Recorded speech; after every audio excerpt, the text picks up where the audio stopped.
माता जी कोई और कर ले क्या प्रेयर्स? न, नहीं माता जी, मैं कर रही हूँ करोगे? माता जी। चलो ठीक है। नारायणं नमस्कृत्य नरं चैव नरोत्तमं भगवती उत्तम ओम नमो सॉरी भगवते नारायणं वासुदेवाय। नमस्कृत्य नरं चैव नरोत्तमं देवीं सरस्वती माता जी, व्यासं। माता जी, ओम नमो यस माता जी। भगवते अच्छा हाँ वासुदेवाय। हाँ तो याद। ओम नमो भगवते वासुदेवाय।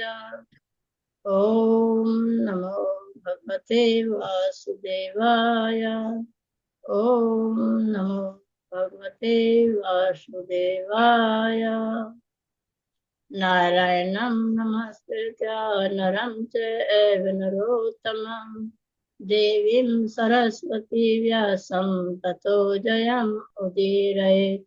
नष्टप्रायेषु अभद्रेषु नित्यं भागवत सेवया भगवती उत्तम श्लोके भक्तिर्भक्ति नैष्टिकी कृष्णाय वासुदेवाय देवकी नंदनाय च नंद गोप कुमाराय गोविंदाय नमो नमः। मूकं करोति वाचालं अंगुलंघयते गिरिं यत्कृपातमहं वन्दे परमानंद माधवम। नमः पंकजनाभाय नमः पंकजमालिने नमः पंकजनेत्राय नमस्ते पंकजहंग्राय। हरे कृष्ण माता जी। वो बोलो हाँ जी। मंगलाचरण माता जी। हाँ हाँ। ओम अज्ञानतिमिरान्धस्य ज्ञानाञ्जनशलाकया चक्षुरुन्मीलितं येन तस्मै श्रीगुरुवे नमः। श्रीचैतन्यमनोभीष्टं स्थापितं येन भूतले स्वयं रूपे कदा मह्यं ददाति स्वपदान्तिकं। वन्देऽहं श्रीगुरो श्रीयुत्पदकमलं श्रीगुरून् वैष्णवांश्च श्रीरूपं साग्रजातं सहगण रघुनाथान्वितं तं सजीवं साद्वैतं सावधूतं हरिजनसहितं कृष्ण चैतन्य देवं श्रीराधा कृष्ण पादां सहगण ललिता श्रीविशाखान्वितांश्च हे कृष्ण करुणा सिंधु दीनबंधु जगतपते गोपेश गोपीका कांत राधा कांत नमस्तुते। तप्त कांचन गौरांगी राधे वृंदावनेश्वरी वृषभानुसुते देवी प्रणमामि हरिप्रिये। वाञ्छाकल्पतरुभ्यश्च कृपा सिन्धुभ्येव च पतितानां पावनेभ्यो वैष्णवेभ्यो नमो नमः। जय श्री कृष्ण चैतन्य प्रभु नित्यानंद श्री अद्वैत गदाधर श्रीवासादि गौर भक्त वृंद। हरे कृष्ण कृष्ण कृष्ण हरे हरे हरे राम राम राम हरे हरे।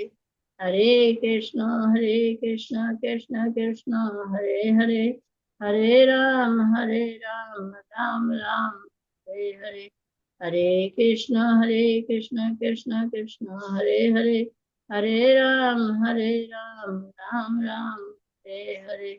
नमः विष्णुपदाय कृष्णपृष्ठाय भूतले श्रीमते भक्ति वेदांत स्वामिन इति नामिने।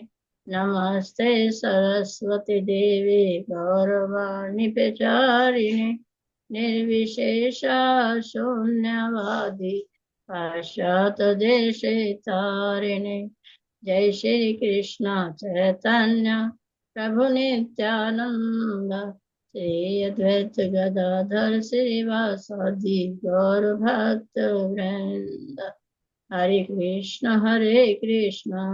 कृष्ण कृष्ण हरे हरे हरे राम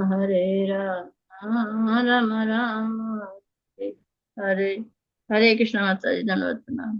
हरे कृष्णा माता जी, दंडवत प्रणाम। थैंक यू सो मच माता जी। आपने हरे कृष्ण इतना माता जी, दंडवत प्रणाम। आपने इतना गला खराब होने के बाद भी इतना अच्छे से हो जा जाप हमारे और पता नहीं खिलाफ। प्रेयर्स किया। बहुत बहुत धन्यवाद माता जी, बहुत बहुत धन्यवाद।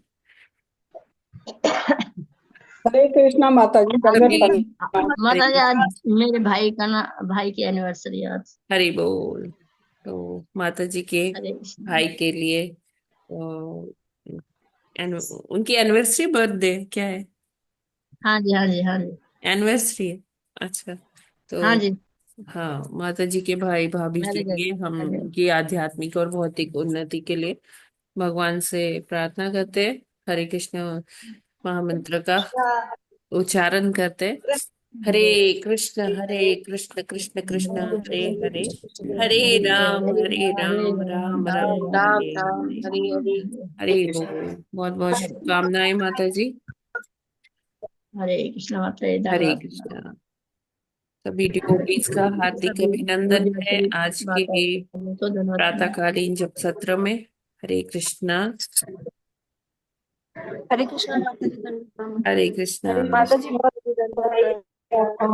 हरे कृष्णा माता जी, दंडवत प्रणाम सभी हरे को। कृष्णा। हरे कृष्ण माता जी धन्यवाद। हरे कृष्णा प्रभु जी।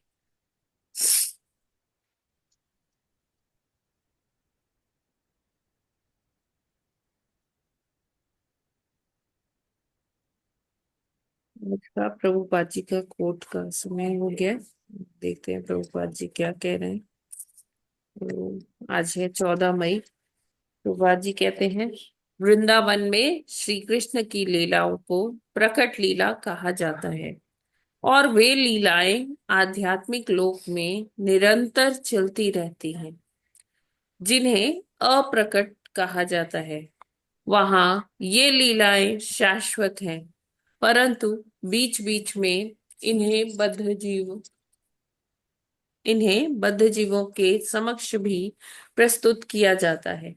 ब्रह्मा जी के एक दिन में एक बार, उसी प्रकार जैसे सूर्य दिन और रात के 24 घंटे के चक्र में एक बार 12 घंटे के लिए दिखाई देता है। जब सूर्य दिखता है तो वह प्रकट होता है, और जब नहीं दिखता तो अप्रकट। अप्रकट होने का यह अर्थ नहीं है कि उसका अस्तित्व ही नहीं। इन शब्दों का प्रयोग बद्ध जीव की देखने और ना देखने की क्षमता के संदर्भ में किया गया है। श्याम सुंदर को पत्र 14 मई 1970। तो यहाँ पर प्रभुपाद जी बता रहे हैं श्याम सुंदर प्रभु जी को पत्र के माध्यम से कि किस प्रकार भगवान की कुछ प्रकट लीलाएं होती हैं, कुछ अप्रकट लीलाएं होती हैं। तो चाहे वो गोलोक वृंदावन हो, चाहे वो भौम वृंदावन हो, भगवान की लीलाएं अनवरत रूप से चलती रहती है, चलती रहती है। भगवान अपने जो पार्षद हैं, उनके निकट पार्षद हैं, उनके साथ वो लीलाएं करते रहते हैं। यहाँ हम जाते हैं जब तीर्थ स्थानों पर, भगवान की लीला स्थलियों पर, तो हम देख के आ जाते हैं कि हाँ, वहाँ पेड़ पौधे हैं, मंदिर है, ये है वो है। हमारी आंखों को जो ये दृष्टि गोचर है, हम वो ही देख के आ जाते हैं, है ना। हम देख के आ जाते हैं, अरे यहाँ तो बहुत कूड़ा पड़ा है, बहुत गंदगी भी है, अरे ये कैसा है। तो ये चीजें जो हमें दिखती है वो जो हमारे चरम चक्षु हैं, जो हमारी ये भौतिक आंखें हैं, हम जो देख पाती हैं, बस हम वो देख के आ जाते हैं।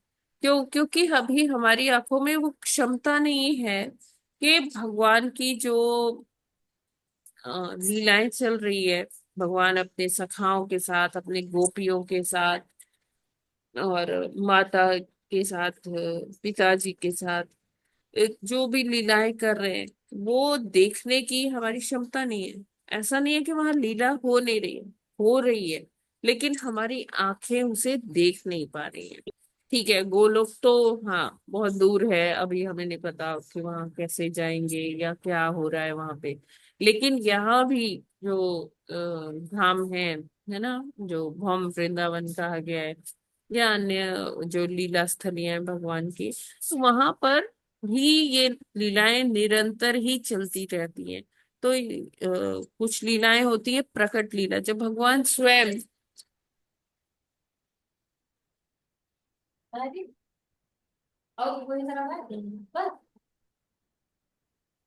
तो जो प्रकट लीला होती है वृंदावन में, जो भगवान स्वयं जब लीला करने आते हैं, स्वयं अवतार लेते हैं या खुद आते हैं, वो जो भी लीलाएं करते हैं वो तो सभी को नजर आता है, दृष्टिगोचर होता है उस समकालीन जो लोग होते हैं उनके लिए।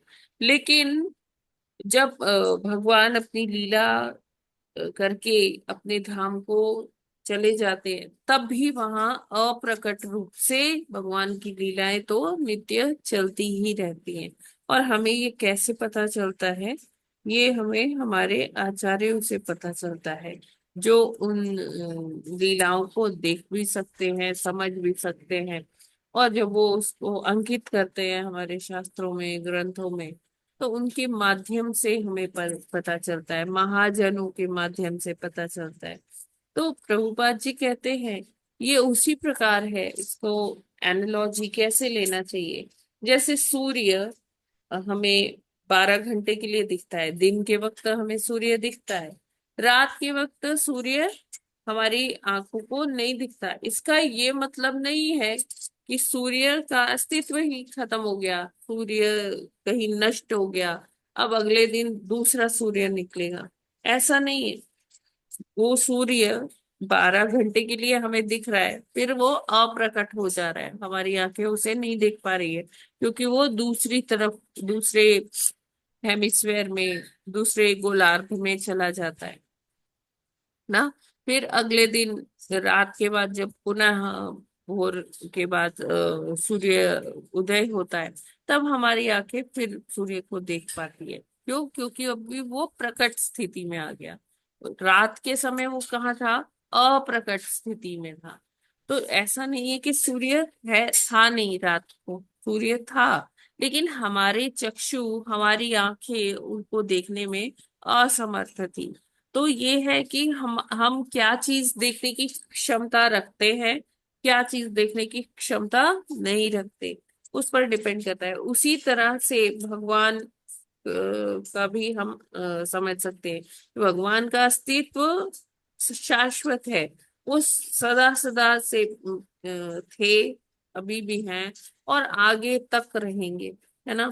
तो हम उनके होने ना होने का मतलब ऐसे नहीं समझ सकते। क्यों? क्योंकि हमारी आंखें कुछ लिमिटेड चीजें ही देख पाती है ना।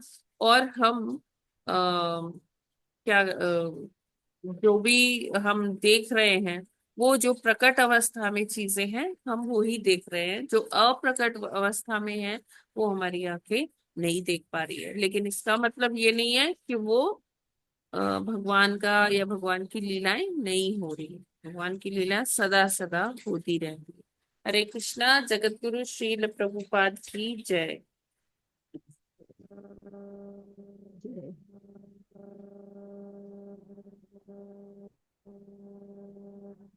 हरे कृष्णा माता जी, पंचानंदवत प्रणाम सभी भक्तों को, हरे पंचानंदवत कृष्णा प्रणाम। माता जी।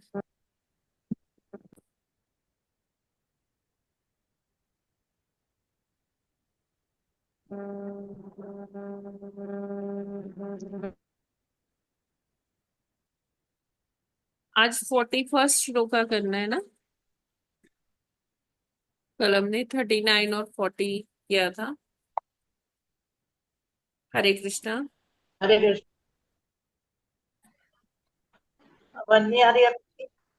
हरे कृष्णा। हरे कृष्णा माता जी, दंडवत प्रणाम। हाँ हाँ माता जी, 41। हाँ 41 जी। अन्यत्र मद्भागवत प्रधान पुरुषे स्वरात आत्मन सर्वभूतानां भयं तीव्रं निवर्तते। हरे कृष्णा। हरे कृष्ण। न अन्य भगवता प्रधान पुरुषेश्वरात् आत्मना सर्वभूतानां भयं तीव्रं तीव्रं निवर्तते। हरे कृष्ण। हरे कृष्णा न अनंत मद भगवतः प्रधान पुरुष ईश्वरात् आत्मनः सर्वभूतानां भयं तीव्रं निवर्तते। सर्वभूतानां भयं तीव्रं। हरे कृष्णा। हरे कृष्णा न अनंत मत भगवतः प्रधान पुरुष ईश्वरात् आत्मनः सर्वभूतानां भयं पुरुषेश्वरात् तीव्रं मनः निवर्तते। सर्वाणां निवर्तते। हरे कृष्ण। नानु यत्र मद्भक्तः प्रधान पुरुषे सुखात् आत्मनः सर्वभूतानां भयं तीव्रं निवर्तते। हरे कृष्ण। हे कृष्ण चैतन्य प्रणाम। नान्यत्र मद्भगवतः प्रधान पुरुषेश्वरात् आत्मनः सर्वभूतानां भयं तीव्रं निवर्तते। हरे कृष्ण माता जी। हरे कृष्णा। हरे कृष्णा। नान्यत्र मद्भगवतः प्रधान पुरुषेश्वरात् आत्मनः सर्वभूतानां भयं तीव्रं निवर्तते। हरे कृष्णा। हरे हरे कृष्ण। न अन्यत्र मत भागवतः प्रधान पुरुष ईश्वरात् आत्मनः सर्वभूतानां भयं तीव्रं निवर्तते। हरे कृष्ण। हरे कृष्णा, सभी को दंडवत प्रणाम। नान्यत्र मद भवतः प्रधान पुरुषेश्वरात् आत्मनः सर्वभूतानां भयम तीव्रम निवर्तते। हरे कृष्णा। हरे हरे कृष्ण। कृष्ण। हरे कृष्ण, सभी को दंडवत प्रणाम। न अन्येत मत भगवता ईश्वरात् आत्मना ईश- ईश्वरात् आत्मना सर्वभूतानां भयं दैव्यं निर्वते। हरे कृष्ण। हरे कृष्णा। नान्यत्र मद्भगवतः प्रधान पुरुषेश्वरात् आत्मना सर्वभूतानां भयं तीव्रम निवर्तते। हरे कृष्णा।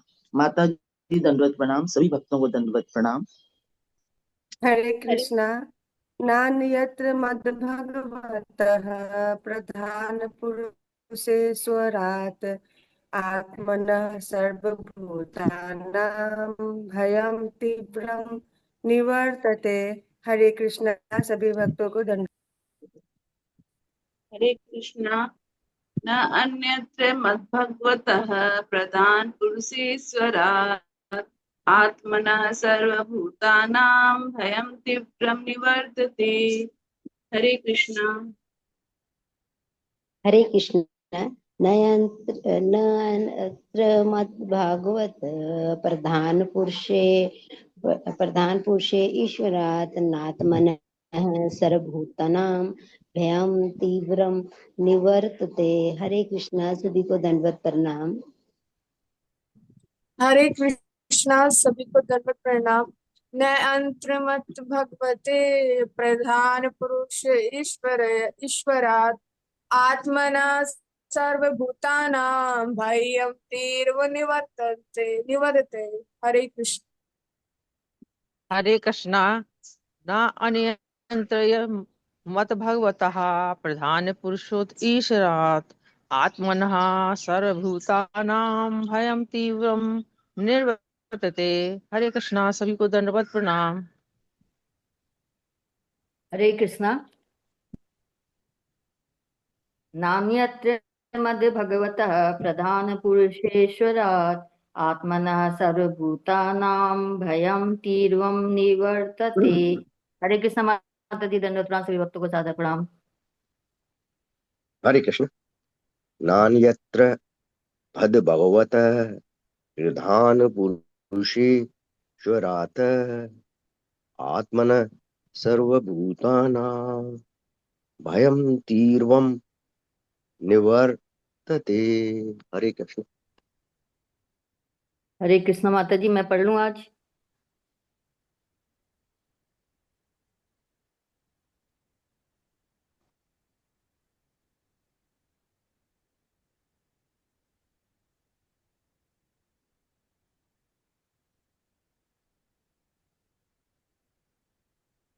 हरे कृष्ण माता जी।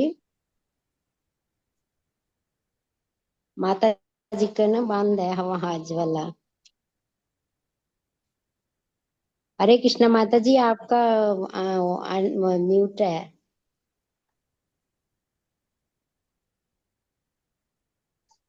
हाँ, किससे माता जी, किससे कह रही हैं आप? हरे कृष्णा। माता जी, हाँ माता जी से कह रही थी, इनका बंद था साउंड वाला। हाँ जी, कौन पढ़ेगा? माता जी मैं पढ़ूं, बहुत टाइम हो पढ़िए गया। पढ़िए माता जी। शब्दार्थ, अनुवाद तथा तात्पर्य शील प्रभुपाद जी द्वारा। शील प्रभुपाद जी की जय। ना, नहीं, अन्यत्र, दूसरा, मत, मेरे सिवा, भगवतः, श्री भगवान, प्रधान पुरुष, ईश्वरात्, ईश्वर जो प्रकृति तथा पुरुष दोनों हैं, आत्मनः, आत्मा, सर्वभूतानां, समस्त जीवों में, भयम, भय, तीव्रम, विकट, निवर्तते, छुटकारा पाता है। अनुवाद, यदि कोई मुझको छोड़कर अन्य की शरण ग्रहण करता है तो वह जन्म तथा मृत्यु के विकट भय से कभी छुटकारा नहीं पा सकता, क्योंकि मैं सर्वशक्तिमान परमेश्वर अर्थात पूर्ण पुरुषोत्तम भगवान, समस्त सृष्टि का आदि स्रोत तथा समस्त आत्माओं का भी परमात्मा हूँ। तात्पर्य शील प्रभुपाद जी द्वारा। शील प्रभुपाद जी की जय। यहाँ यह बतलाया गया है कि परमेश्वर का शुद्ध भक्त बने बिना जन्म मृत्यु के चक्र से छुटकारा नहीं मिल पाता। कहा गया है, हरि बिना न श्रुतिम तरंती। जन्म मृत्यु के चक्र को तब तक पार नहीं किया जा सकता जब तक श्री भगवान अनुकूल न हो। इसी विचारधारा की पुष्टि यहाँ हुई है। कोई चाहे तो अपने अपूर्ण मानसिक चिंतन से परम सत्य को जानने की पद्धति अपनावे या योग क्रिया द्वारा स्व का बोध करने का यत्न करे, किंतु चाहे वह जो भी करे, जब तक वह श्री भगवान को पूरी तरह आत्मसमर्पण नहीं कर देता तब तक कोई भी विधि उसे मुक्ति नहीं दिला सकती। कोई यह पूछ सकता है कि क्या जो लोग दृढ़ता पूर्वक विधि विधानों का पालन करते हुए तपस्या करते हैं वह सब व्यर्थ है? इसका उत्तर श्रीमद् भागवत 10.2.32 में मिलता है। ये अन्निर्विंदाक्ष विमुक्त मानिनः, जब श्री कृष्ण देवकी के गर्भ में थे तो ब्रह्मा जी तथा अन्य देवताओं ने भगवान से प्रार्थना की, हे कमल नयन भगवान। ऐसे भी लोग हैं जो इस विचार से फूले रहते हैं कि वे मुक्त हो चुके हैं या ईश्वर से उनका तादात्म्य हो चुका है या वे ईश्वर हो गए हैं, किंतु ऐसा सोचते हुए भी उनका ज्ञान प्रशंसनीय नहीं है, वे अल्पज्ञ हैं। यह कहा गया है कि उनकी बुद्धि चाहे उच्च हो या निम्न शुद्ध भी नहीं होती। शुद्ध बुद्धि होने पर मनुष्य आत्मसमर्पण के अतिरिक्त और कुछ सोच ही नहीं सकता। अतः भगवत गीता पुष्टि करती है कि अत्यंत विज्ञ पुरुष में ही शुद्ध बुद्धि का उदय होता है। बहुनाम जन्मनामन्ते ज्ञानवान माम प्रपद्यते। जो वास्तव में बुद्धिमान है वह अनेकानेक जन्मों के बाद परमेश्वर की शरण में जाता है। शरण में गए बिना किसी को मुक्ति प्राप्त नहीं होती। भागवत का कथन है, जो लोग अपने आप को किसी भक्ति विहीन विधान से मुक्त मानकर गर्वित रहते हैं वे शिष्ट अथवा विमल बुद्धि वाले नहीं हैं, क्योंकि उन्होंने अभी तक आपकी शरण नहीं ग्रहण की। वे समस्त प्रकार के संयम एवं तपस्या का पालन करने के बावजूद अथवा ब्रह्म साक्षात्कार के निकट पहुंचे बिना ही सोचते हैं कि वे ब्रह्म तेज में स्थित हैं, किंतु वास्तव में वे भौतिक कर्मों में आ गिरते हैं, क्योंकि उनके कर्म दिव्य नहीं होते। मनुष्य को केवल इस कोरे ज्ञान से प्रसन्न नहीं हो जाना चाहिए कि वह ब्रह्म है, उसे परब्रह्म की सेवा में लगना चाहिए। वही भक्ति है। ब्रह्म का कार्य है कि वह परब्रह्म की सेवा करे। कहा जाता है कि ब्रह्म बने बिना ब्रह्म की सेवा नहीं की जा सकती। पर ब्रह्म तो श्री भगवान है और जीवात्मा भी ब्रह्म है। इस बोध के बिना कि मनुष्य ब्रह्म अर्थात आत्मा अर्थात भगवान का नित्य दास है, यदि कोई इतना ही सोचता है कि वह ब्रह्म है, तो उसका यह बोध केवल सैद्धांतिक है। अनुभव करने के साथ ही साथ उसे भगवान की भक्ति में अपने आप को लगाना होता है, तभी वह ब्रह्म पद में स्थित रह सकता है, अन्यथा वह नीचे गिर जाता है। भागवत का कथन है कि अभक्त लोग श्री भगवान के चरण कमलों की दिव्य प्रेमा भक्ति की उपेक्षा करते हैं, अतः उनकी बुद्धि संकीर्ण होती है, जिससे ये लोग नीचे गिर जाते हैं। जीवात्मा को कुछ न कुछ कर्म करना चाहिए। यदि वह दिव्य सेवा कर्म नहीं करता तो वह भौतिक कर्म में आ गिरता है। ज्यों ही वह भौतिक कर्मों में आ गिरता है तो जन्म मरण के चक्र से उसे छुटकारा कोई नहीं दिला सकता। यहाँ पर भगवान कपिल ने कहा है मेरी कृपा के बिना नान्यत्र मद भगवतः। यहाँ पर प्रभु को भगवान कहा गया है, जिससे संकेत मिलता है कि वे सर्व ऐश्वर्य संपन्न हैं, अतः वे मनुष्य को जन्म तथा मरण के चक्र से उद्धार करने में सर्वथा सक्षम हैं। वे प्रधान भी कहलाते हैं, क्योंकि वे परम पुरुष हैं। वे सबों पर संभाव रखते हैं, किंतु जो उनकी शरण में जाता है उस पर विशेष रूप से अनुकूल रहते हैं। भगवत गीता में भी पुष्टि की गई है कि भगवान हर एक के लिए एक समान है, न तो कोई उनका शत्रु है और न मित्र, किंतु जो उनकी शरण ग्रहण कर लेता है वे उसके ऊपर उनका विशेष झुकाव हो जाता है। मात्र उनकी शरण में जाकर मनुष्य जन्म मृत्यु के चक्र से बाहर निकल सकता है, अन्यथा वह इस चक्र में अनेकानेक जन्मों तक पड़ा रहता है और मुक्ति के लिए अनेक बार अन्य विधियों का सहारा लेता है। Hare Krishna. Hare Krishna. Thank you so much माता जी। तो तात्पर्य तो बड़ा है, और ये जो सिद्धांत है ये ना, ये भी बताया तो बहुत बार जाता है भगवत गीता में। हमने भक्ति योग में यही पढ़ा है कि बिना भगवान की भक्ति के इस जीवन मृत्यु के चक्र से हम निकल नहीं सकते, भगवत प्राप्ति नहीं कर सकते। चाहे हम अष्टांग योग के द्वारा अपनी इंद्रियों को संयमित कर लें, या फिर हम ज्ञान योग के द्वारा बहुत सारा ज्ञान अर्जन कर लें, है ना। चाहे हम जो करें, अंतोगत्वा हमें भक्ति के शरण में आना ही पड़ता है, भक्ति करनी ही पड़ती है। अगर हम इस जीवन मृत्यु के चक्र को पार करके भगवत प्राप्ति करना चाहते हैं तो भक्ति अनिवार्य है। भक्ति का के अलावा और कोई ऑप्शन भी ही नहीं है। तो यहाँ भगवान जी यही कपिल देव भगवान जी देवाहुति माता जी को यही समझा रहे हैं कि यदि कोई मुझको छोड़कर अन्य की शरण ग्रहण करता है तो वह जन्म तथा मृत्यु के विकट भय से कभी छुटकारा नहीं पा सकता।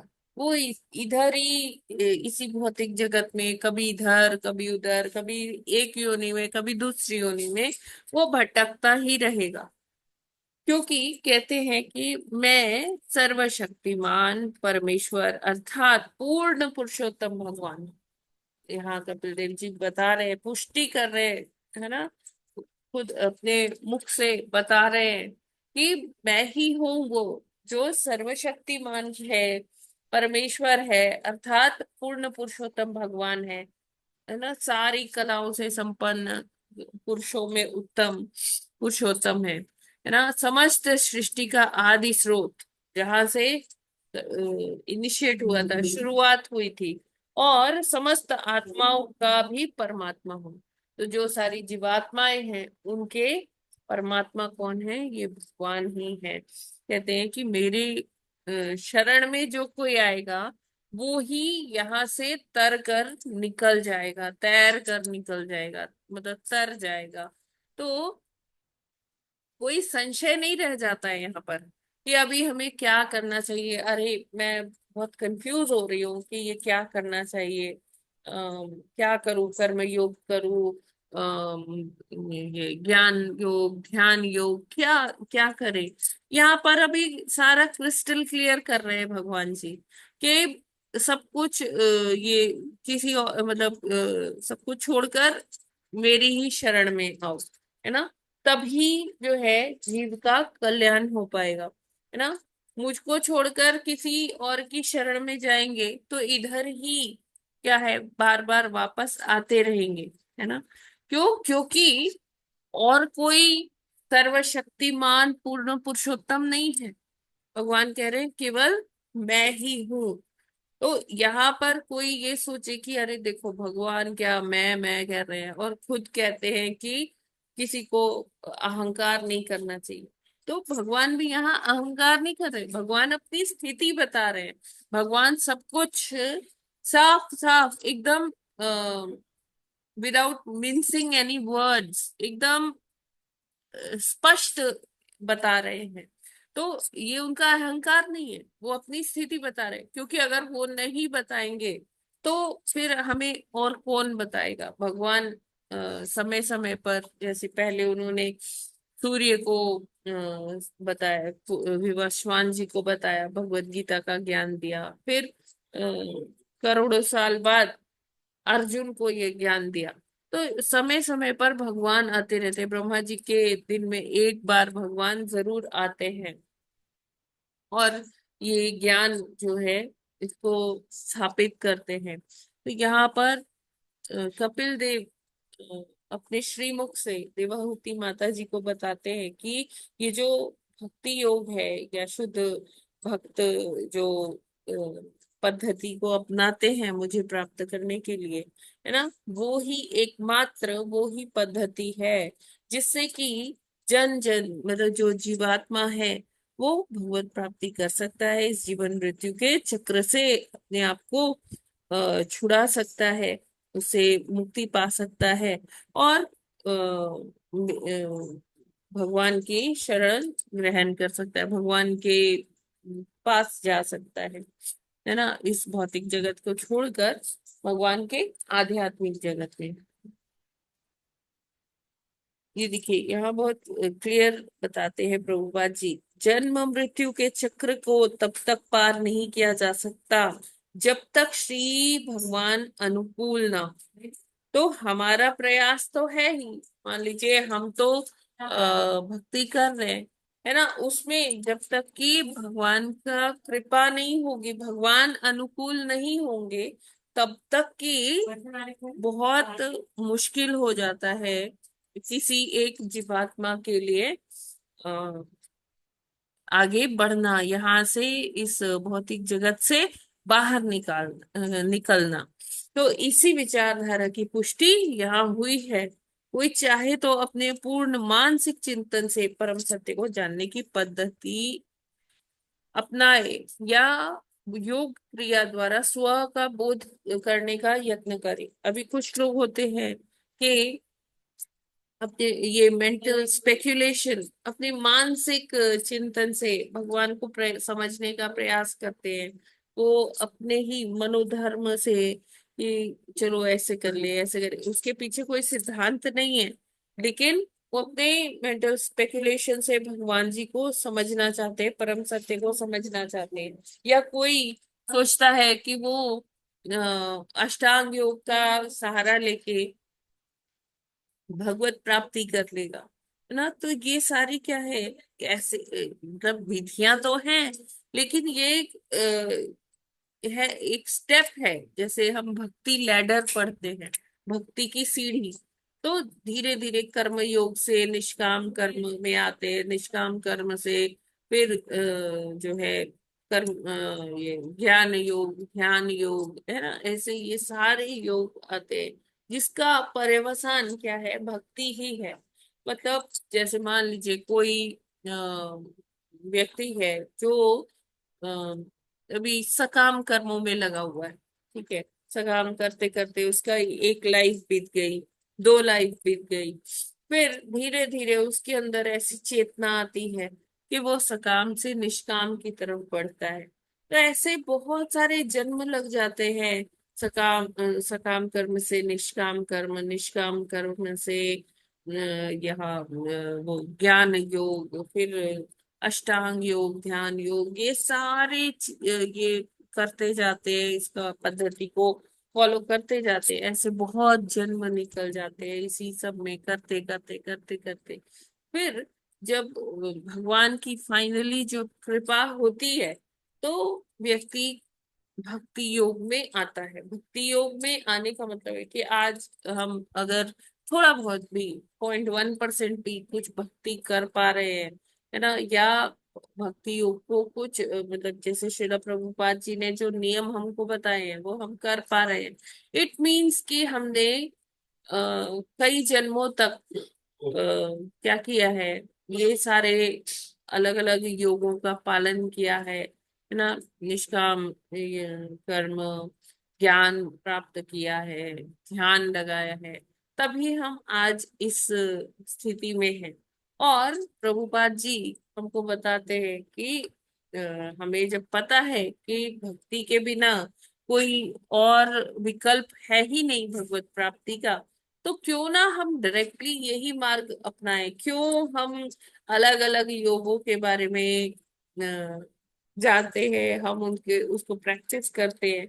हमें पता है कि ये बहुना नाम जन्म ना मनते, कि बहुत सारे जन्म लेने के बाद तब कहीं भगवान की जब कृपा होती है तो व्यक्ति भक्ति में आता है। तो हमारे पास तो सारा रेडीमेड है, प्रभुपाद जी सब हमको बना के दिए हैं, है ना। प्रभुपाद जी सारा पूरा ये सिस्टम तैयार किए हैं, और हमसे कहते हैं प्रभुपाद जी कि हम केवल उनके बताए हुए मार्ग का अनुसरण करेंगे, उनकी उनकी बताई हुई दिनचर्या का पालन करेंगे, तो निश्चित ही हमें मुक्ति प्राप्त होगी।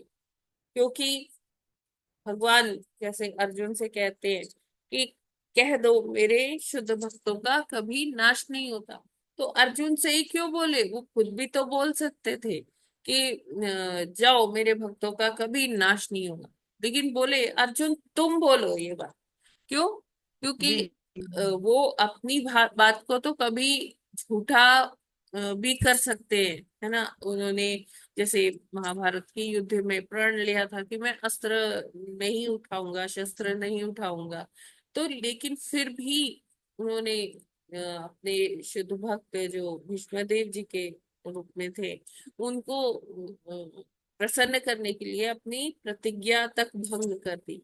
तो एक समय ऐसा आ सकता है कि भगवान अपने कहे हुए शब्दों को झूठा साबित कर दे, लेकिन अपने भक्त के कहे हुए शब्दों को भगवान कभी भी झूठा नहीं होने देते, मिथ्या नहीं होने देते।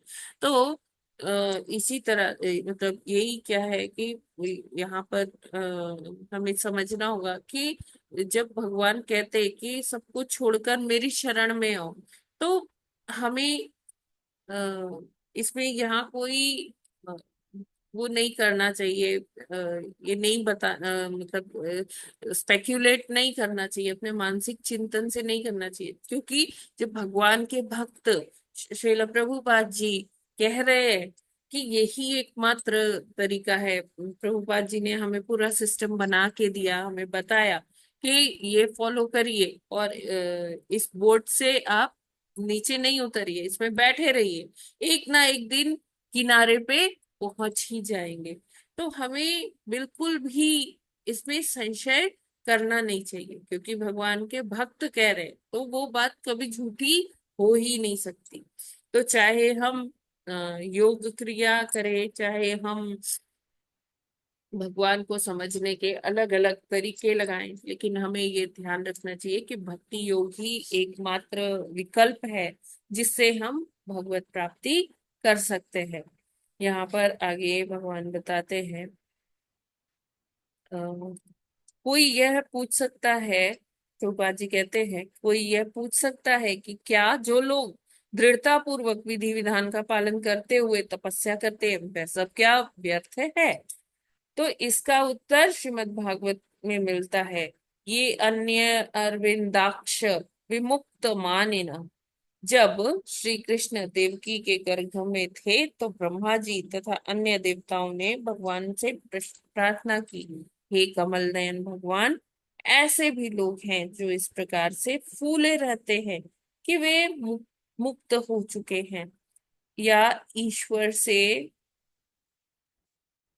उनका तादात्म्य हो चुका है। अब जैसे लोग जो ब्रह्म ज्योति को ही का लक्ष्य मानकर चलते हैं, कहते हैं कि वो उनका वो ब्रह्म से उनका साक्षात्कार हो गया है, वो ब्रह्म में लीन होना चाहते हैं, या वो खुद ही ईश्वर हो गए हैं, जो कहते हैं अहम ब्रह्मास्मि ना। तो इस गर्व में वो फूले रहते हैं कि वो मुक्त हो चुके हैं, वो तो मुक्त जीव हो गए हैं, अब उनका ईश्वर से तदाकार हो जाएंगे, और या ईश्वर हो ही गए हैं। तो ऐसा जो लोग सोचते हैं वो सैद्धांतिक रूप से क्या है, वो अभी कहीं मतलब ऐसे मतलब बेस नहीं, आधार नहीं है। हाँ, वो ऐसा सोचते हैं तो ठीक है, ये भी प्रशंसनीय है कि हाँ वो भगवान से तदाकार होना चाहते हैं, लेकिन जब तक भगवत साक्षात्कार नहीं होगा, जब तक वो खुद को स्वयं को नहीं समझेंगे, तो बहुत मुश्किल है, भगवत प्राप्ति नहीं होगी। वो जब तक उनके पुण्य हैं तब तक तो वो ब्रह्म ज्योति में रहेंगे, और जैसे ही उनके पुण्य क्षीण हो जाएंगे तो वो फिर ब्रह्म ज्योति से फिर वो वापस कहाँ, इस भौतिक जगत में आ जाएंगे, है ना। जो वो सिद्धांत है कि जो भगवत धाम जाता है वो कभी लौट कर नहीं आता है, तो वो इस यहाँ पर एप्लीकेबल नहीं है ब्रह्म ज्योति में, है ना। तो यहाँ पर यही बताया गया है कि यह कहा गया है कि उनकी बुद्धि चाहे उच्च हो या निम्न शुद्ध भी नहीं होती। मतलब शुद्ध भक्त की स्थिति क्या है, उनको पता है कि लक्ष्य क्या है। ब्रह्म ज्योति लक्ष्य नहीं है, ब्रह्म जो है वो वहां पर ही नहीं रुक जाना है, उसके आगे भी लक्ष्य है भगवान भगवान को साकार रूप में पाने का। तो शुद्ध भक्त जो होते हैं वो इस तरह से वो भगवत प्राप्ति करते भी हैं, और अपने अनुभवों से हमें भी बताते हैं, अन्य बद्ध जीवों को भी बताते हैं अपने अनुभव से कि किस प्रकार वो भी उनके बताए हुए मार्ग को का अनुसरण करके वो आगे बढ़ सकते हैं, उनके पद चिन्हों पर चलकर वो आगे बढ़ सकते हैं आध्यात्म के इस मार्ग पर। तो शुद्ध बुद्धि होने पर मनुष्य आत्मसमर्पण के अतिरिक्त और कुछ सोच ही नहीं सकता। उसकी कोई ऐसी ना कपोल कल्पनाएं होती है कि वो अपने मन से सोचे जाए कि हाँ भगवान को है, भगवान ऐसे भगवान ब्रह्म ज्योति है, भगवान तो एक प्रकाश है। तो वो अपने कपोल कल्पना से नहीं सोचते हैं, बल्कि उनको पता है कि जब तक वो शरणागत नहीं होंगे उन भगवान के प्रति जो साकार रूप में है, तब तक उनका जो आध्यात्मिक जो यात्रा है वो अपूर्ण ही रहेगी। तो यहाँ भगवत गीता का उल्लेख करते हैं प्रभुपाद जी की, वहाँ पुष्टि भगवत गीता पुष्टि करती है कि अत्यंत विज्ञ पुरुष यानी कि जो विद्वान है, वो ही शुद्ध भक्ति का उदय होता है। बहुना नाम जन्मनाम अन्ते ज्ञानवान माम प्रपद्यते। जो वास्तव में बुद्धिमान है वह अनेकानेक जन्मों के बाद परमेश्वर की शरण में जाता है। लोग कई जन्म लगा देते उनकी अलग अलग योगों को करने में, अलग अलग योगी क्रियाओं से भगवान को जानने के लिए, उनको प्राप्त करने के लिए। लेकिन वो ऐसा करते हैं, लेकिन जब तक भगवत कृपा नहीं होती तब तक वो भक्ति में नहीं आ पाते। तो सोचिए कि कितने भाग्यशाली है कि हम आज बैठकर भागवतम की चर्चा कर रहे हैं, समझने का प्रयास कर रहे हैं। क्योंकि शायद हमने पूर्व के जन्मों में ऐसे भटकते भटकते भटकते भटकते आज हमें वो अपॉर्चुनिटी भगवान ने दी है, यानी कि भगवान ने हमें ब्लेस किया है, अपनी कृपा प्रदान की है। ये तभी हम आज भागवतम पढ़ पा रहे हैं, सुन पा रहे हैं, समझ पा रहे हैं, है ना। तो हमें अपने आप को भगवान की छत्र छाया में, भगवान की कृपा समझनी चाहिए कि भगवान की कृपा है तभी ये सब कुछ हो रहा है, वरना सब कोई भागवतम नहीं पढ़ सकता है।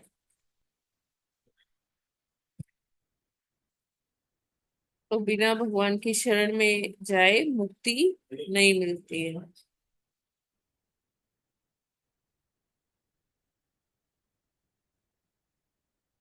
ये देखिए यहाँ लिखते हैं प्रभुपाद जी, इस बोध के बिना कि मनुष्य ब्रह्म अर्थात आत्मा अर्थात भगवान का नित्य दास है, यदि कोई इतना ही सोचता है कि वह ब्रह्म है तो उसका यह बोध केवल सैद्धांतिक है। तो यहाँ पर देखिए, कोई चाहे कहे कि वो भगवान बन गया, या वो कहे कि वो तो ब्रह्म में तदाकार हो गया, है ना। तो ये क्या है, ये केवल सैद्धांतिक रूप से उसको ये समझना होगा। पूरा मतलब जानने का मतलब क्या है कि हम अपने बारे में भी जाने कि अच्छा ब्रह्म है तो ठीक है, ब्रह्म है, लेकिन ब्रह्म का सही अर्थ क्या है, किस तरह से, कि ब्रह्म को पर ब्रह्म की सेवा करनी चाहिए। भगवान कौन है? पर ब्रह्म है। तो जो हम जीवात्माओं को भगवत गीता में बहुत जगह ब्रह्म कहकर भी संबोधित किया गया है ना। तो ठीक है, ब्रह्म है, लेकिन ब्रह्म जो है उसे पर ब्रह्म की सेवा करनी होगी। अर्थात कि हम क्या है, हम जीवात्मा है, हम भगवान के नित्य दास है। तो इसलिए सदैव भगवान की सेवा में लगे रहना है। अनुभव करने के साथ ही साथ उसे भगवान की भक्ति में अपने आप को लगाना होता है, तभी वह ब्रह्म पद में स्थित रह सकता है, अन्यथा वह नीचे गिर जाता है। तो ठीक है, इसमें कोई गलती नहीं है कि अपने आप को ब्रह्म मानना, भगवत गीता भी पुष्टि करती है। लेकिन वो कैसा ब्रह्म होना चाहिए, वो उसे अपने बारे में पता होना चाहिए कि मैं कृष्ण का सेवक हूँ, कृष्ण का दास हूँ। तो भगवान की सेवा में लगे रहना चाहिए, भक्ति अपनी करते रहना चाहिए, और आगे आगे अपने आप का ही बेटर वर्जन बनना चाहिए। तभी हम भगवान को प्राप्त कर सकते हैं, भगवत प्राप्ति कर सकते हैं। ठीक है, आई होप ये क्लियर है। हरे कृष्णा। कोई प्रश्न? जी माता जी, आपने कहा था कि भगवान अनुकूल हो, मतलब यानी उनकी कृपा हो हम पर, मतलब हम भगवत कृपा के कृपा पात्र बने हैं, ऐसा ना? हाँ, यस। देखिए वही है ना, जैसे दामोदर लीला में हम पढ़ते हैं, सुनते हैं कि यशोदा मैया प्रयास कर रही थी दिन भर भगवान को बांधने का, लेकिन भगवान नहीं बंध रहे थे। क्यों नहीं बंध रहे थे? कि अ, भगवान देख रहे वो थे कि भक्त। कितना प्रयास हाँ, करते हैं, है ना। तो जी जब जी। यशोदा मैया दिन भर भगवान मतलब रुकी नहीं, हारी नहीं, यशोदा मैया, है ना, वो लगी रही कि मैं आज तो कान्हा को बांधूंगी ही, बांध के ही रहूंगी। तो उनका ये दृढ़ता देखी कि किसी भी तरह से मैया पीछे नहीं हट रही है, वो लगी हुई है, लगी हुई है। तो जब देखा भगवान ने कि यशोदा मैया का इतना प्रयास, तब उन्होंने अपनी कृपा मिला दी उस प्रयास से। तो जब तक जो जीवात्मा है उसका प्रयास नहीं होगा, तब तक भगवान की वो कृपा भी नहीं मिलेगी। और जैसे ही कृपा इस प्रयास से मिल गई, वो 2 अंगुल जो छूटता है वो पूरा हो तो जाता वो है। भी पूरा हो भगवान जाता है। अपने भक्त के बंधन में बंध जाते हैं। बंद कर। ऐसे तो भगवान क्या है, स्वराट है, वो कहीं भी हम्म, परतंत्र नहीं है। लेकिन कहते हैं कि अहम भक्त पराधीन, कि मैं हम्म, अपने भक्तों के वश में हूँ। तो भगवान स्वराट होते हुए भी अपने भक्तों के लिए वो कुछ भी भक्तों कर सकते हैं, है ना। भक्तों के लिए वो सारथी भी बन सकते हैं, भक्तों के लिए वो कुछ भी करते हैं भगवान। जी ठीक है ना माता जी।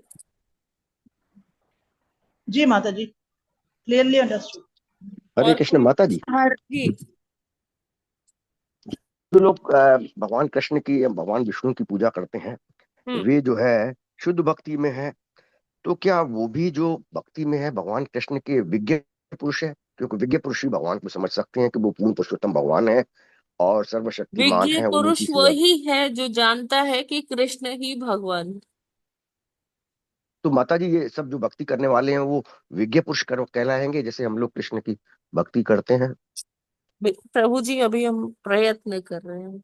अच्छा माता जी, ये भी आया है कि अनेक जन्म जन्मांतर के बाद जब कोई बुद्धिमान व्यक्ति भगवान कृष्ण या भगवान विष्णु की सेवा में रत रहता है, में रत होता है, तो अब बुद्धि अपने आप से सब में कैसे आएगी जब तक कि भगवान की कृपा नहीं होगी? तो वो बुद्धिमान किस तरह से हुआ? अपने आप तो उसको बुद्धि आएगी नहीं कि भगवान कृष्ण की करनी है, किसी और प्रभु जी देवी देवता हमने की नहीं पढ़ा है करनी। ना कि जब व्यक्ति भक्ति करता है, कुछ भक्ति के नियम फॉलो करता है, गुरु का बताया हुआ मार्गदर्शन वो उसके हिसाब से कार्य करता है, तो भगवान हृदय में ज्ञान प्रकाशित करते हैं। ठीक है माता जी, हरे कृष्ण। हरे कृष्णा। और कोई प्रश्न? हरे कृष्णा माता जी, दंडवत प्रणाम। दंडवत प्रणाम माता जी। माता जी, जैसे कि इसमें लिखा है कि सभी आत्मा नित्य दास है, हाँ। तो हम मतलब कि भूले बैठे हैं कि हम भगवान के दास, हमें भगवान की सेवा करनी है। तो भगवान किस प्रकार से कृपा हो जाए कि जीव सभी जीव जंतु, सभी जीवात्मा भगवान की सेवा करे, भगवान की भक्ति करे, तो सभी भगवान के पास रहेंगे, हम भक्तों को भी अच्छा लगेगा और भगवान भी खुश रहेंगे। तो फिर हमें आने की जरूरत नहीं पड़ेगी। क्या सभी जीवात्मा इस पृथ्वी लोक से मुक्त हो सकती है एक साथ सभी? नहीं नहीं, भगवान कहते हैं कि ऐसा कभी नहीं होता कि सारे ही लोग एकदम धार्मिक हो जाए। जब सतयुग था तब भी असुर थे, आसुरी प्रवृत्ति थी। तो ऐसा कभी नहीं होता। अलग अलग तरह की जीवात्माएं होती है, उनके अपने अलग ये भौतिक जगत में जब आते हैं तो प्रकृति के 3 गुणों के हिसाब से सब कार्य करते हैं। तो ऐसा कभी नहीं होगा कि सारे एक साथ भगवत धाम चले जाए। हमेशा ऐसे लोग रहेंगे जो भगवान से विमुख रहते। ठीक है ना। और कुछ ऐसे होते हैं जो भगवान की भक्ति करते हैं। ठीक है। लेकिन माता जी, भगवान की कृपा जैसे कि वैसे तो सभी पे ही होती है, लेकिन सब पे हो जाएगी, सभी भक्त बन जाए। नहीं, आपका ये भाव बहुत सुंदर है कि आप सबको भगवत धाम भेजना चाहती हैं माता जी। लेकिन वही है कि कर्मा होता है। उस चीज सारा भगवान मतलब भगवान ने यमराज जी को सेवा दिया हुआ है, चित्रगुप्त जी को सेवा दिया हुआ है कि वो इन कर्मों के हिसाब से ही व्यक्ति को अगला जन्म प्रदान करते हैं, है ना। जी किसी योनि माता में जी। जाएगा, किसी और लोक में जाएगा। तो ऐसा नहीं है कि सब एक साथ ही भगवत धाम को चले जाए, है ना। डिपेंड करता है कि व्यक्ति क्या कर रहा है। भगवान भी कृपा उसी को प्रदान करते हैं जो प्रयास करता है। ठीक है कोमल माता जी। जी माता जी। हरे कृष्णा माता जी। हरे कृष्णा। सादर प्रणाम। सादर प्रणाम माता आर जी। You back? हाँ माता जी, आई एम अच्छा बैक। हरि बोल। कल भी ज्वाइन किया था। अच्छा कल भी ज्वाइन किया था, ओके। जी माता जी। माता जी, ये जो देवताएं हैं वो भी तो किसी योनि में आती है। हाँ देव योनि। तो हाँ, देव योनि में आती है, तो क्या माता जी वो भी बद्ध ही होते हैं हाँ हमारी बिल्कुल। तरह? जो अच्छा। जो भी ये भौतिक जगत में है, जो लोग हैं वो सब बद्ध जीव है। मतलब देवता भी अगर बद्ध हैं तो मतलब ब्रह्मा जी और शिव जी और योग देखिए ब्रह्मा माया। जी तो महाजन है ना। अच्छा। ठीक है। और अगर हम ऐसे और कुछ स्टोरीज पढ़ते हैं, पास टाइम्स पढ़ते हैं, तो हम देखते हैं कि ब्रह्मा जी जैसे जब उनकी उत्पत्ति हुई, उनको कुछ समझ ही नहीं आ रहा था क्या करना है, फिर उन्होंने भगवान की शरण ली, भगवान की तपस्या की। तो माता जी शिव जी और योग माया और माया देवी ये सब भी बद्ध है? नहीं देखिए शिव और जी नहीं, शिव जी नहीं। क्यों? क्यों नहीं। शिव जी नहीं? अच्छा। क्योंकि शिव जी ना तो जीव तत्व है ना भागवत तत्व। वो बीच में है, वो ब्रिज है, वो गुरु का काम करते हैं। और महाजन है शिव जी। तो जो 12 महाजन है सब ही उसमें आएंगे कैटेगरी में? कौन सा भी? 12 जैसे लोग, 12 12 लोग। महाजन जो हमारे हैं, विष्णुदेव स्वयंभू है, कपिल नारद शंभू, मुनि। है ना, ऐसे ये श्लोक है ना। जी कपिल, 12 हाँ। लोग हैं। जी। माता जी महाजन क्या होता है? महाजन वो हैं जिनका हम अनुसरण कर सकते हैं, है ना, जो जानते हैं कि भगवान कौन है, उनका भगवान से साक्षात्कार हो चुका, और वो हमें आगे राह दिखाते हैं कि कैसे हमें भक्ति करनी है। क्या क्या हम किस प्रकार हम आगे क्या करें, कैसे भगवत प्राप्ति करें। तो वो हमें ये राह दिखाते हैं, महाजन होते हैं, 12 महाजन। तो भगवान के ये बड़े ही प्रिय भक्त हैं, ये सारे महाजन।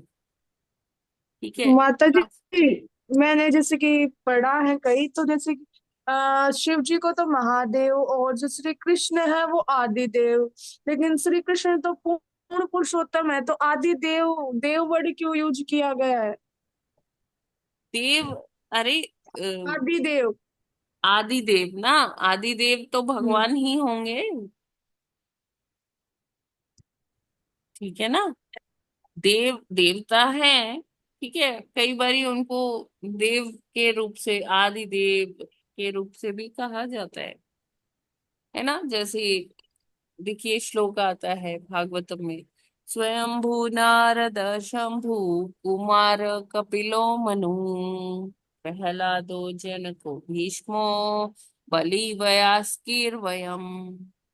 तो स्वयंभू यानी कि कौन? ब्रह्मा जी। नारद, नारद जी। शंभु, शंभु अर्थात शिव जी। कुमार, चार कुमार। और कपिल, जो कपिल देव भगवान जी। मनु, मनु महाराज ना, प्रहलाद महाराज। फिर जनक महाराज, भीष्म देव। बलि, जो राक्षस राज बलि थे, प्रहलाद के पोते। और व्यास देव के पुत्र अर्थात सुखदेव गोस्वामी। और यमराज। ये 12 महाजन हैं। तो ये एक्चुअली बता पाते हैं कि भगवान की सेवा हमें कैसे करनी चाहिए, क्या भक्ति करनी चाहिए। तो ये जो महाजन हैं, ये ऐसे श्रेष्ठ जन हैं जो जिनका भगवत साक्षात्कार हो चुका है, और ये हमेशा यही प्रयास करते हैं कि कैसे लोग भगवान से जुड़े। तो उनको उस बारे में वो पद्धति सिखाते हैं, वो बताते हैं। वो इनका मार्ग का अनुसरण करते हुए ही अगर आगे बढ़ा जाए तो क्या होगा, भगवत प्राप्ति निश्चित है। हरे कृष्णा। ठीक है माता जी। जी माता जी। हाँ जी माता जी। हरे कृष्ण माता जी। हाँ जी माता। हाँ, माता जी, जैसे हम मतलब ये सारे जन्म लेते हैं, भगवान सृष्टि की रचना करते हैं ब्रह्मा जी। तो हम्म। जैसे हम आते हैं, तो हम सारे भक्ति क्यों नहीं सारे शुरू करते हैं? हमारे ये अभी ये झूठ झाट चाहे कल मश मतलब जो भी है बैड हैबिट्स जो हमारे में आती हैं, ये हमें मतलब ये भी यदि हम समर्पित करते हैं भगवान को फिर भी आती क्या? ये चक्कर ये है भगवान का माया। यस माता जी, माया से हम सभी घिरे हुए हैं, है ना। मतलब चाहे इसको अच्छी तरफ लगाएं चाहे बुरी तरफ लगाएं, ये भी तो भगवान ही करते हैं ना हमारे लिए। नहीं, भगवान ने हमको फ्री विल दी हुई है, ये हमने कई बार डिस्कस किया है माता जी, है ना। भगवान वैसे तो सब भगवान के इच्छा से ही होता है, बिना उनकी इच्छा के कोई भी कार्य नहीं होता है। हमारे नहीं जीवन होता में जी। जो भी कुछ आ रहा होता है भगवान की स्वीकृति से ही हाँ आता जी। है। तो जो भी जी। भगवान हमें जिस स्थिति परिस्थिति में डालते हैं, वो जी। हमारी शुद्धिकरण के लिए ही होता है, क्योंकि बिना शुद्धिकरण के हम भगवत धाम जाने के लिए एलिजिबल ही नहीं है। नहीं, जब हम जन्म लेते हैं कितने पवित्र होते हैं, कुछ नहीं छल 4-5 साल का बच्चा तक छल भेदभाव नहीं, तो उसके बाद पता नहीं हम गंदे क्यों हो जाते हैं। हाँ हाँ हाँ। तो मॉडर्न एजुकेशन हमें गंदा बना देती है। अगर हम अपनी पुरानी शिक्षा प्रणाली की ओर फिर से बढ़ जाए तो बहुत कुछ हाँ। चेंज हो जाए। हाँ जी जी। ये हाँ, ये हो सकता है जैसे गुरुकुल में बच्चों को पढ़ाएं सारा कुछ मॉडर्न कराएं तो। जो ये शिक्षा पद्धति है ना माता जी, वो हमको केवल हाँ धन कमाना, शूद्र बनना सिखाती है। जी। ये बिल्कुल सही जबकि माता गुरुकुल जी। के जो शिक्षा पद्धति थी, आज से 100 वर्ष पूर्व तक थी, 200 200 वर्ष पूर्व तक थी। तो उसमें क्या वहां सिखाया जाता था कि जीवन का उद्देश्य क्या है, कैसे इस उद्देश्य को प्राप्त किया जाए, है ना। जी सब जी कुछ माता जी। भगवान को समर्पित होता है, किया जाता है, और बताया जाता है शिष्यों को कि कैसे भगवत प्राप्ति होगी। तो वो एक्चुअल वो विधि जो होती है, वो हम आज के टाइम में हम अगर अपने गुरु का अनुसरण कर लें तो सब कुछ ठीक हो जाता जी माता जी। जी नहीं सही है, ठीक है माता जी। हरे कृष्णा जी। है। हरे कृष्ण। और कोई प्रश्न है क्या?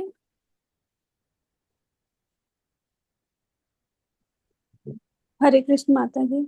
हरे दंडवत कृष्ण। प्रणाम। प्रणाम।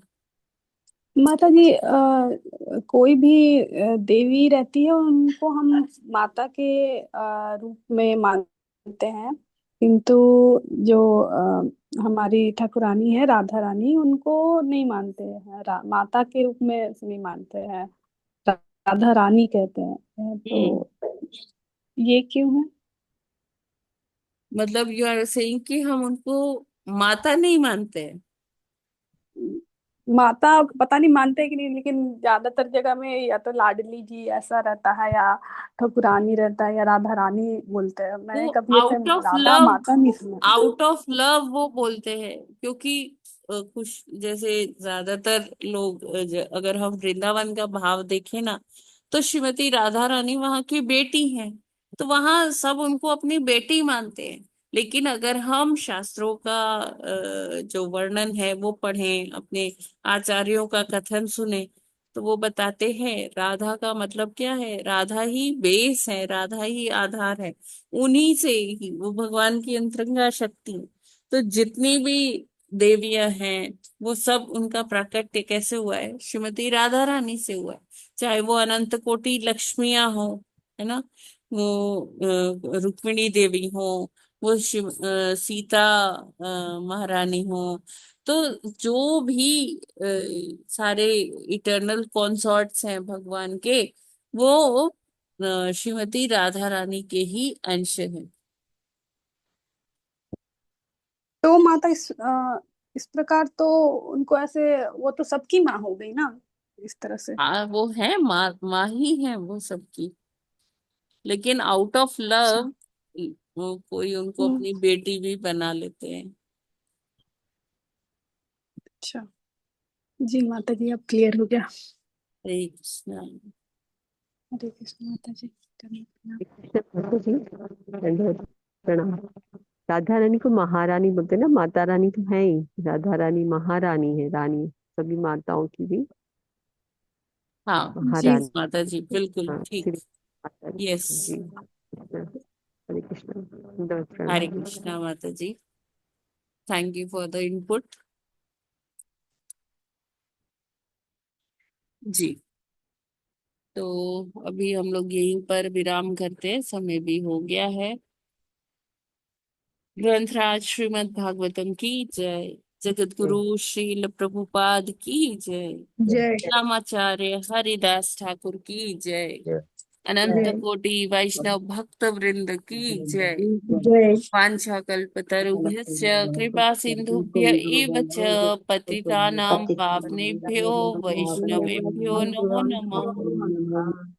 हरे कृष्ण माता जी, दंडवत हरे प्रणाम। कृष्णा, सभी को दंडवत हरे प्रणाम। कृष्ण माता जी। और जो भी बोलने में त्रुटि हो गई हो तो उसके हरे लिए कृष्ण क्षमा माता जी। प्रार्थी हूँ सभी से। हरे कृष्णा। हरे कृष्णा माता जी, सादर प्रणाम। हरे प्रणाम कृष्णा। माता जी। हरे कृष्णा माता जी, सभी को दंडवत प्रणाम। हरे कृष्णा माता जी, सभी को दंडवत प्रणाम। हरे हरे कृष्ण कृष्ण माता जी। माता हरे सबको कृष्णा। दंडवत।